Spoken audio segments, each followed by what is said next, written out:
Qo'lingizni bering. Qising qo'limni. Kuchingiz boricha. Yaxshi quvvati, yaxshi qo'lingiz tuzuk ekan. Bu bo'g'imlardachi. Oldin og'rirdim, umr o'yimga berardim. Keyin oyog'imga tuyitganicha oyog'imdan qaytadigan bo'lib qoldi. Yo'q, nima bezovta qilyapti? Tizzam og'riyapti. Qachondan beri? Bunga 15 yilcha qoldi. Tahorat olyapti, namozlarda qiynalyapti, bukib o'tirgan. O'tirib o'qiyman, turolmayman. Zinalardan chiqib tushish qiyin. Ha, qiyin. Ha, o'shanga.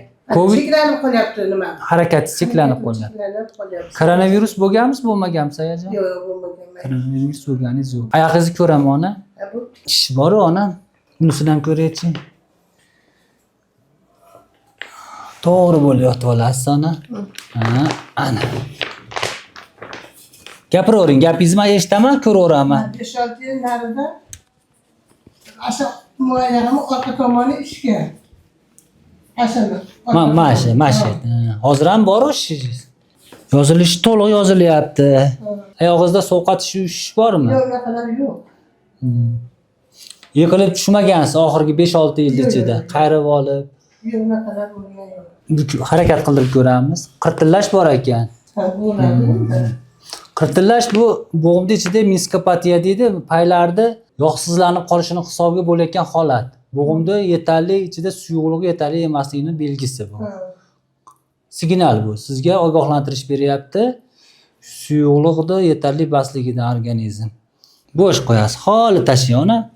Undachi Bormas bu tomonda. ichkarida oro bo'lyapti endi. Qo'lingizni bering. Qising qo'limni.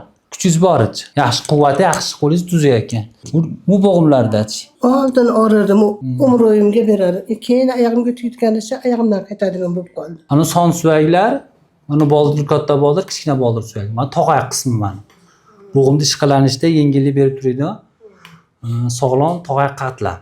Mana orasida ikki suyaklar orasida turadi yostiqchalari bo'ladi. Xudo taolo yaratib bergan. Meditsinada buni Minsk deydi.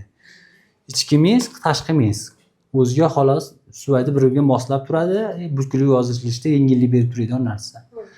Yosh o'tgan sari mana shu bo'g'imning ichida aylanib yuradigan suyuqlikning miqdorining kamayishini hisobiga, ishlab chiqarish kamayish yoki boshqa kasalliklar hisobiga, koronavirus hisobiga, reumatoid poliartrit hisobiga, ayollarda klimaks davridagi noqulayliklar hisobiga bo'g'imda yog' ishlab chiqarish vazifasi kamayib ketadi. O'shani hisobiga mana Minsk yubkalashib, cho'kib qoladi. Keyin o'zini hali amortizatsiya vazifasini bajarmay qo'yadi. Yengillik yuk tushsa ezilib, yuk ko'tarilgandan keyin ko'tarilib tushib turish kerak prujinaga o'sha. Shu xususiyatini yo'qotib qo'yadi. O'z-o'zidan tog'akka nagruzka kelib, suvay bir-biriga ishqalangan sari tog'ayni shilishdi. Mana unaqa sog'lom tog'ayni shilib yara qilib mana holatga olib kelib qo'yadi. Sizga bu darajada ba'so shunga yaqin shunga qarab ketyapti hozir. Bu juda ham tizzani bo'g'imga jiddiy muammo xavf tug'diradigan kasal. Davolanmasiz, aloqibat shu narsaga olib borishi mumkin. Endi sizdan talab qilinadigan narsa ko'p yurmaslik kerak vaqtincha. Ortiqcha vazndan saqlanish kerak. Imkon darajasida vaznni yengillatish kerak. Yilda 2 marta lecheniya qilish kerak. Bitta больница sharoitida, bitta sanatoriy kurort. Chimyon sanatoriya shu bo'g'imlaringizni tuzini eritib turadi. Bo'g'imni qatib qolishini oldini oladi. Shu narsalarga e'tibor qilish kerak.